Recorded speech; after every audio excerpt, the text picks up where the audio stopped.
Most welcome to YouTube online classes. आज हम discuss करेंगे प्लांट टैक्सोनॉमी।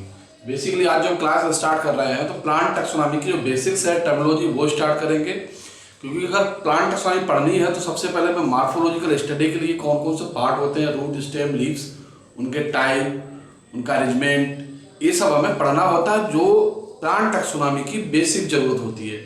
अब ये जो बेसिकली जो पढ़ा रहा हूँ क्लास 11, 12 और बीएससी सेकेंड ईयर और एमएससी सेकेंड ईयर की बहुत ही इंपॉर्टेंट चीज़ है कि जितनी जल्दी हम टर्मिनोलॉजी को सीख जाएंगे, मार्फोलॉजी के कैरेक्टर्स को सीख जाएंगे, उतनी ही अच्छी तरीके से हम प्लांट टैक्सोनॉमी कर सकते हैं, प्लांट के बारे में सीख सकते हैं, उसको आइडेंटिफिकेशन कर सकते हैं और उसको डिस्क्राइब कर सकते हैं, जिसमें बहुत बड़ी इसके द्वारा हमें हेल्प मिल सकती है।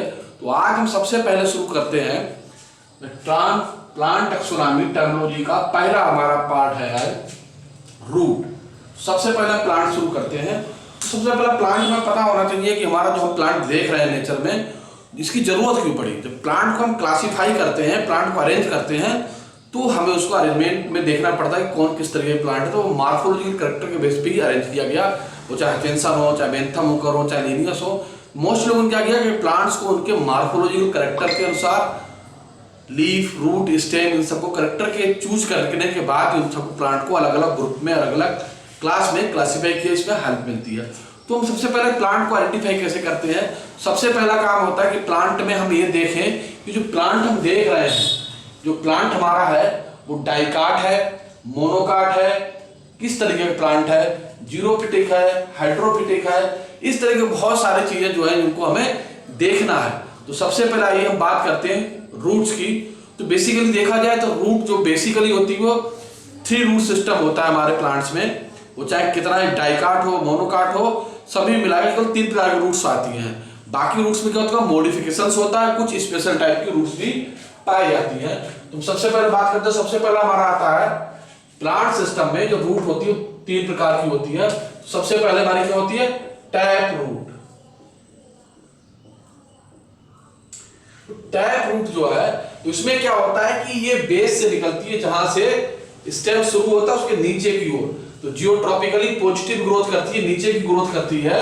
दूसरा क्या होता है, इसमें एक प्राइमरी रूट होती है, जो ये रूट है जो हम देख रहे हैं प्राइमरी रूट्स है, इससे सेकेंडरी रूट्स निकलती है, इससे टर्सरी रूट्स निकलती हैं और फिर इसमें हेयर्स निकलते हैं। तो अगर इस टाइप का रूट सिस्टम है, is called tap root system. ये root system basically dicot plant से मिलता है, वो चाहे हमारा सरसों हो, दालें हो, या दूसरे आम है, बरगद है, इस जैसे प्लांट हो, जिनमें कैसी मिलेगी, हमें टैप रूट मिलेगी। अगर टैप रूट पाई जा रही तो सबसे पहला काम क्या करते हैं हम कि जिस प्लांट में टैप रूट है वो प्लांट हमारा डाइकाट का होगा। सबसे पहला काम हो जाता है कि हमारा प्लांट डाइकाट का है। उसके बाद हम देखते हैं इसमें कैसी रूट हमारी टैप रूट है। दूसरी हमारी रूट होती है फाइब्रस रूट। तो फाइब्रस रूट क्या होता है, टैप रूट के समान होता है, लेकिन इसमें एक पॉइंट से और कई पॉइंट से बहुत सारी रूट्स निकलती हैं और उनमें बहुत तेजी से फाइबर जो हमारी प्राइमरी, टर्सरी प्लांट ग्रुप में बहुत सारी पाई जाती हैं। तो ऐसी रूट्स को हम कहते हैं फाइब्रस रूट। तो दूसरा इंपॉर्टेंट कैरेक्टर हमारा आता है मोनोकाट प्लांट का, एडवेंटेटियस रूट या अपस्थानिक जड़। टैप रूट को कहते हैं मूसला जड़। तो मोनोकाट प्लांट्स में बेसिकली जो ओरिजिन होता है, जो बेसिकली एडवेंटेटियस रूट्स है वो 1 पॉइंट से ओरिजिन हो रही हैं, सभी इस पॉइंट से ओरिजिन हो रही हैं, लेकिन इनमें सेकेंडरी, टर्सरी या रूट हेयर जैसा स्ट्रक्चर नहीं पाया जाएगा। Root hair type structure is completely absent in adventitious root. तो अगर इस तरीके की रूट्स मिल रही है तो हम कह सकते हैं कि हमारा जो प्लांट है वो मोनोकाट्स है, डाइकाट नहीं है। तो इस तरीके के प्लांट में बीट है, राइस है, शुगर केन है, मेज है, या दूसरे जो मोनोकाट्स पोएसी और साइप्रेसी फैमिली के मेंबर्स हैं, उनमें इस तरीके की रूट्स पाई जाएंगी, जो इसमें मेन रूट्स है।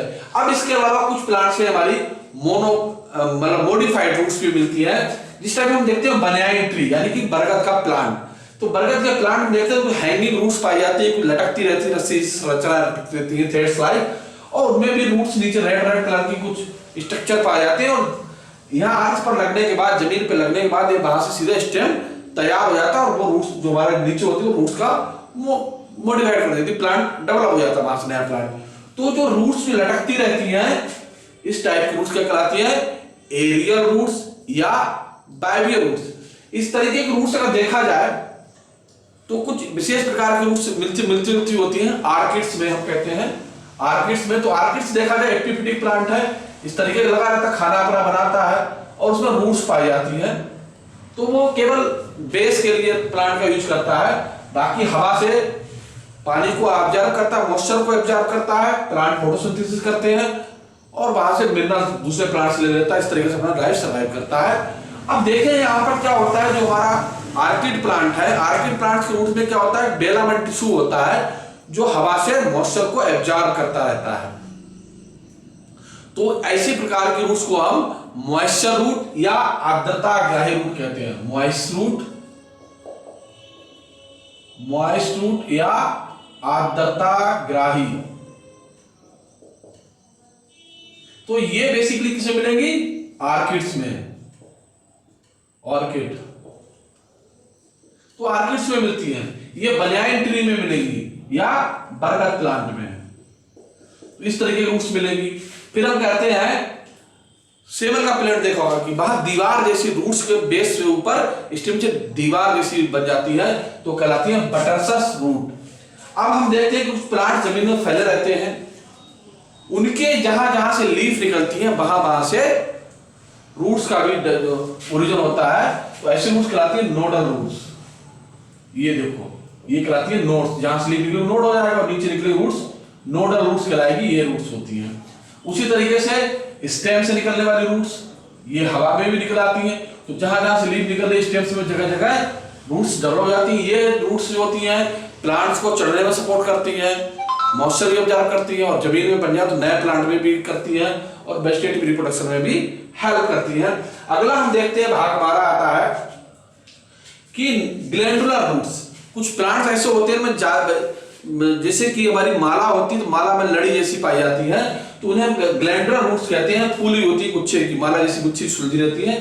तो ये बेसिकली रूट नोडल्स जो होती है, ये बेसिकली अगर हम देखेंगे तो नाइट्रोजन फिक्सेशन करने वाले प्लांट्स होते हैं। तो एक फैमिली है लेग्यूमिनेसी, इसके प्लांट बड़ी मात्रा में नाइट्रोजन फिक्सेशन करने का काम करते हैं। उसमें रूट नोडुल्स पाई जाती है। उस रूट नोडुल्स के अंदर बैक्टीरिया रहता है। वो बैक्टीरिया क्या करता है कि नाइट्रस, जो नाइट्रोजन हमारी फ्री एटमॉस्फेयर, उसको नाइट्रस ऑक्साइड में कन्वर्ट करके प्लांट को उपलब्ध कराता है और प्लांट उस बैक्टीरिया को रहने के लिए घर देता है। तो उसके अंदर सिम्बायोटिक रिलेशनशिप होता है। उसी कारण में रूट नोडुल्स ग्लैंडुलर यानी कि ग्रंथल जड़ें इसमें डेवलप हो जाती है, इस कारण ग्लैंडुलर रूट्स। फिर हम देखते हैं बड़ा आम जो हम नॉर्मल लाइफ में खाते हैं, सलजम खाई होगी, हमने गाजर खाई होगी, मूली खाई होगी, तो उसमें क्या होता है? उसमें भी रूट्स होती है। बेसिकली हेयर स्ट्रक्चर लगे रहते हैं, वो हमारी टैप रूट होती है, मॉडिफाइड टैप रूट। इन रूट्स के अंदर क्या होता है कि फूड मटेरियल जो है स्टोर रहता है, तो इनको स्टोरेज रूट भी कहते हैं, स्टोरेज टैप रूट भी कहते हैं। तो सलजम है, गाजर है, मूली है, इन प्लांट्स में ये पाई जाती है। इसके अलावा कुछ प्लांट्स ऐसे होते हैं जिनमें स्टार्च कार्बोहाइड्रेट बड़ी मात्रा में स्टोर रहता है, जो यहाँ पर रूट्स में मिलती है, उसे कसाइवा रूट्स कहते हैं, बड़ी मात्रा में इनके अंदर फिट रहता है। फिर हमारे दूसरे प्रो फ्रूट्स होती है, जैसे कि हमारे प्रो फ्रूट्स हम देखते हैं कि जो हमारे जहाँ पर पानी भरा रहता है प्लांट्स में, दलदलीय भाग है, वहां भी डेवलप हो जाती है। मक्के के प्लांट में हो जाती है, शुगर के प्लांट में डेवलप होती है। मेन रूट्स के अलावा जो स्टेम से ऊपरी सपोर्टिंग रूट्स जो होती है, ये तो मेन रूट्स हो गई और इसके सपोर्ट में बहुत सारे रूट्स होगी जमीन में लग जाएंगे जो स्टेम को सीधा खड़ा करने में सपोर्ट प्रदान करती है। इन रूट्स को कहते हैं प्रो या स्टिल रूट्स। दूसरी हमारी रूट्स होती है ग्लैंडुलर होती है, कुछ गोल गोल बन जाता है, उनका स्टार्च आ जाता है यहाँ पर बेसिकली राइजोम रूट्स में, और यहाँ पर रूट्स निकली होती है, इसका ट्यूबर रूट्स कहलाती है। अब हम बात करें स्पेशल टाइप मैंग्रोव्स में, तो मैंग्रोव्स प्लांट्स के दलदली भागों में उगते हैं बेसिकली, जहां पर पानी बहुत बड़ी मात्रा में भरा रहता है, उसमें मिनरल्स बहुत ज्यादा होती है। तो वहां पर प्लांट्स को देखा जाए जो मेन रूट होती है उसको रिस्पायरेशन में हेल्प नहीं मिल पाती, उसको प्रॉपर रूप से ऑक्सीजन नहीं मिल पाती है। वहां पर कंसंट्रेशन ज्यादा होने के कारण वो रूट्स जो होती है वहां से वाटर को अवशोषित नहीं कर पाती है। तो जो वहां सॉल्ट की कंसंट्रेशन को कम करने के लिए, डाइल्यूट करने के लिए नेचर ने कुछ स्पेशल टाइप की व्यवस्था की थी कि जो मैंग्रोव प्लांट्स हैं, जो दलदली भागों में उगने वाले प्लांट्स हैं, उनमें स्पेशल टाइप के रूट सपोर्ट से निकल आती हैं। इस स्टेम होते छोटे छोटे खंबे जैसे होते हैं, उनमें छोटे छोटे छिद्र पाए जाते हैं। इन पोर्स जो पाए जाते हैं इन्हें निमेटोपोर्स कहते हैं और इनको रूट्स को रिस्पायरेटरी रूट्स कहते हैं, पोर्स को ब्रीथिंग पोर्स भी कहते हैं। तो ये जो देखा जाए कि मैंग्रोव फॉरेस्ट का एक स्पेशल टाइप का कैरेक्टर उसमें पाया जाता है। यहाँ से वो ऑक्सीजन लेते हैं और वो ऑक्सीजन नीचे प्लांट के अंदर जाती है, बेस में रूट्स के एरिया में जाती है, जहां वो साल्ट की कंसंट्रेशन को कम करने का काम करते हैं। उसकी वजह से प्लांट हमारा क्या होता है कि वहां से मिनरल्स को एब्जॉर्ब कर लेते हैं, प्लांट को सपोर्ट प्रदान करते हैं। तो this type of roots is called respiratory roots and pneumatophores and breathing roots या ब्रीथिंग पोर्स। ये roots basically mangroves area plant में पाई जाती है, उसका एक स्पेशल कैरेक्टर है। तो आई होप आज आपको समझ में आएगा रूट्स।